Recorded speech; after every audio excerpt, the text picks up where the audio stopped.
जी, अब जरा तज़किरा कर लेते हैं मसाइल का जो हमारी मईशत को दरपेश हैं और उससे हट के भी जो मसाइल हैं। अब चक्कर ये है कि मुल्क में तेल के बहरान का खदशा पैदा हो गया और ऑयल कंपनीज एडवाइजरी काउंसिल ने हुकूमत को खत लिखा है और कहा है कि जी अगर बर वक्त एलसीज ना खुली तो फिर मुल्क में तेल का बहरान हो सकता है। और फिर इसमें यह भी कहा गया है कि वजीर खजाना और वजीर पेट्रोलियम किरदार अदा करें, क्योंकि एलसीज ना खुलने से कुछ ऑयल कार्गोज जो हैं वो मनसूख हो चुके हैं। खत में यह भी लिखा गया है कि अगर एक बार सप्लाई चेन मुतासर हो गई तो उसकी बहाली में 6 से 8 हफ्ते लगेंगे। मुल्क की ज़रूरियात के लिए 1 अरब 30 करोड़ डॉलर का तेल दरआमद किया जाता है और माहाना अगर हम बात करें तो 4 से 5 लाख मेट्रिक टन पेट्रोल और 2 लाख मेट्रिक टन डीजल दरआमद होता है। तो भाई ये क्यों हो रहा है? और वैसे तो डॉलर बचाने की कोशिश हो रही है, लेकिन क्या ये कोशिश कारगर साबित होगी? और ये तो इम्पोर्ट बिल तो ज़ाहिर है कि हमारा उसमें ज़्यादातर हिस्सा वो इसी पेट्रोलियम मसनूआत की इम्पोर्ट पे ही हमारा जाता है। तो खुर्रम शहजाद साहब मुआशी तजियाकार हैं, हमारे साथ मौजूद हैं। खुर्रम साहब, ये पहले तो हम ये सोचते थे कि जी सस्ता तेल कहाँ से लें, अब तो मामला ये है कि तेल आ ही नहीं रहा क्योंकि एलसीज नहीं खुल रही। तो क्या चक्कर है जी? ये वाकई में बड़ा बहरान आने वाला है? जी अस्सलाम वालेकुम, thank you very much and good morning. देखें, बात यह है कि अभी अगर आप ये देखें कि हम कितना तेल इंपोर्ट करते हैं, तो जो पिछले साल का आपका इंपोर्ट बिल था एनर्जी का सिर्फ, जी जी, वो तकरीबन जो है 22-23 अरब डॉलर के पास था। ऐसे ही है। और इसमें से अगर आप ये देखें कि हम कितना क्रूड ऑयल इंपोर्ट कर रहे हैं, कितना पेट्रोलियम प्रोडक्ट्स कर रहे हैं, यानी कि एक तो हम क्रूड ऑयल करते हैं जिससे हम पेट्रोल बनाते हैं, डीजल बनाते हैं और दूसरे प्रोडक्ट्स बनाते हैं, और दूसरा हम पेट्रोल और डीजल ये फिनिश प्रोडक्ट्स भी जो है इंपोर्ट करते हैं। तकरीबन जो है हर महीने आपको 1.5 से 2 अरब डॉलर चाहिए, ये सिर्फ तेल मंगवाने के लिए।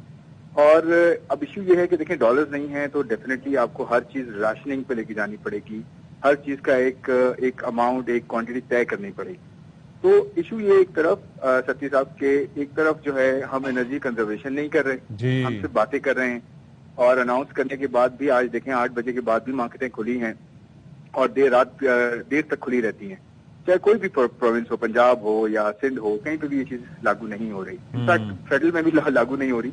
तो प्रॉब्लम ये कि एक तरफ एनर्जी कंजर्वेशन अगर हम नहीं करेंगे, और गैस की इस वक्त जो है किल्लत भी बहुत है और लोड शेडिंग भी हो रही है, और उसके साथ साथ आपकी जो जरूरियात है बढ़ती जा रही हैं, तो डेफिनेटली आपको एक पॉइंट पे आके ये फेस करना पड़ेगा जब आप शायद इंपोर्ट इतना ना कर पाए। लेकिन अच्छी चीज ये हुई है कि सऊदी अरेबिया ने रिसेंटली 1 अरब डॉलर की तकरीबन जो है ऑयल इंपोर्ट फैसिलिटी दी है, जो कि ऑफकोर्स टेम्परेरी है। हमारा इशू ये है कि हमें ये टेम्परेरी ब्रीदिंग स्पेसेस मिलती हैं, टेम्परेरी हमें कोई ना कोई आके फंड कर देता है, कोई ना कोई आके हमें भीख दे देता है, तो हम उस पर रिलाई करना शुरू कर देते हैं। तो हमें सही से अपने एक्सप्लोरेशन और प्रोडक्शन सेक्टर जो ऑयल का, ऑयल एंड गैस का, एक मसला दरअसल ये है ना कि कोई एक चीज हो, कोई एक दर्द हो तो उसका बदावा भी करें।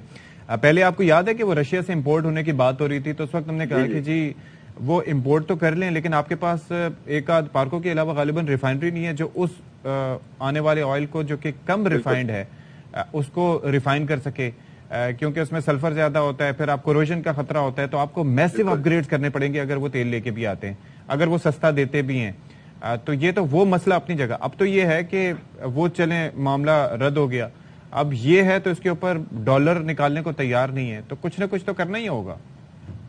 बिल्कुल, देखें, दो इसमें सोल्यूशन नजर आते हैं।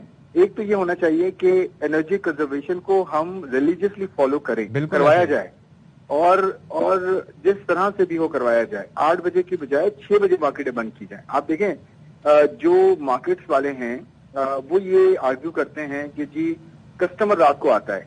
देखें, पॉइंट ये है कि जिसको चीज कुछ बाय करना होगा, कोविड में भी तो आपने बंद की थी ना मार्केट, तो कस्टमर जल्दी आता था, कस्टमर को पता था कि मार्केट जल्दी बंद होती है तो हमें जल्दी जाना चाहिए। तो एक्चुअली आदत कस्टमर की खराब नहीं है, आदत हम ये करते हैं कि जब मार्केट खुली रखते हैं तो डेफिनेटली उसका ज़या होता है। या तो फिर ये किया जाए कि उन मार्केट्स पे जो बंद नहीं करते 8 बजे से पहले या 6 बजे से पहले, उन पे आप 300% रेट कर दें, ताकि वहां से आपको अगर कोई खोल के, अगर कोई मार्केट या दुकान खोल के बैठता है तो बैठे, उसको फिर उसकी प्राइस भी नहीं पड़ेगी। तो ये भी अगर सोल्यूशन नहीं करते तो फिर तो हम कहीं के नहीं रहेंगे। मसला यही है ना कि जब वो बाजू मरोड़ते हैं तो फिर हुकूमत की जानिब से फिर खामोशी तारी हो जाती है। जितना आके बातें हुई थी, आप ये देख लें कि प्रेस कॉन्फ्रेंस हुई थी, उसके अंदर मतलब तरह तरह की लॉजिक्स दी गई थी ख्वाजा आसिफ साहब की जानिब से, बाकी लोगों की तरफ से। अब उस पर बिल्कुल खामोशी है। तो वो कहते हैं ना कि चैरिटी बिगिंस एट होम, तो पहले अपने घर से शुरुआत करें ना। जब आप 76 रुकनी काबीना के साथ इधर उधर दौरे करेंगे, सारे आपके प्रोटोकॉल चल रहे होंगे, फिर जब आप आवाम को कहेंगे कि जी आपने चाय भी कम पीनी है, आप तो 2 के बजाय आधी रोटी खानी पड़े तो वो भी खाएं, तो फिर लोग कहाँ सुनेंगे? ये भी तो सोचिए जरा। बिल्कुल, ये सबसे बड़ा पॉइंट आपने बहुत अच्छा ये हाईलाइट किया कि खुद पे आप अगर अमल नहीं करेंगे तो आवाम भी अमल नहीं करेगी। आप देखें गवर्नमेंट का जो है फिस्कल डेफिसिट वो जो है उसमें कितना ज़्यादा होता है टैक्स पेयर के पैसे का, और वो उस तरफ नहीं जाता जहाँ जाना चाहिए। तो मैं 2 सोल्यूशन की बात कर रहा था, एक मार्केट जल्दी बंद करें, जो भी एनर्जी कंजर्वेशन करें, दूसरा जो प्राइस है ना एनर्जी की उसको लेकर आए प्राइस को, ताकि जो है सब्सिडाइज अगर कोई चीज होगी ना तो उसका ज़्यादा होता है।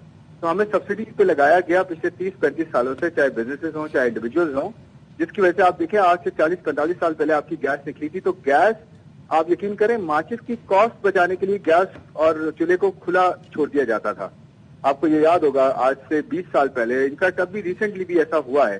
तो क्यों हम इतना जो है लाविश किस्म की जो है वो जिंदगी बसर करते हैं, जब हम वो अफोर्ड करने के लिए हम फिर भीख मांगने के लिए जाते हैं। मैं वही बात कर रहा था कि one more thing and one last thing, कि आपको वो सीएनजी सेक्टर का बूम याद है? 90s में कहा clean and green energy, import bill कम होगा, तो तबाही फेर दी हमने। जो वो इस वक्त रिजर्व थे गैस के हमारे, ये इधर 1 किलोमीटर में 30 सीएनजी स्टेशन।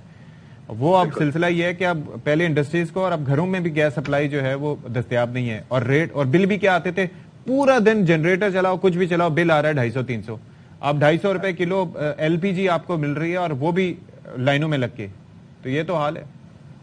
बिल्कुल, देखें सोल्यूशन जितना जल्दी अडॉप्ट करेंगे ना, एनर्जी कंजर्वेशन से लेकर प्राइस को जो है मार्केट पे लाने तक, और फिर डॉलर की प्राइस भी मार्केट पे लाने तक, इन सब चीजों से काफी बेहतरी आ सकती है, और वक्त पे हो जाए तो बेहतर है, अदरवाइज बहुत लेट हो जाएगी। ठीक है जी, बहुत शुक्रिया। खुर्रम शहजाद साहब हमारे साथ मौजूद थे। और मामला वही है कि भाई जहां पर वो कहते हैं ना कि ऑस्टेरिटी के डिसीजंस लेने चाहिए, ऑस्टेरिटी तो पहले खुद से करें ना। लोगों के साथ आप कह रहे हैं कि ये करते हैं वो करते हैं, ताजिर ये कर रहे हैं, पहले खुद करें तो फिर दूसरे भी करने पर मजबूर होंगे।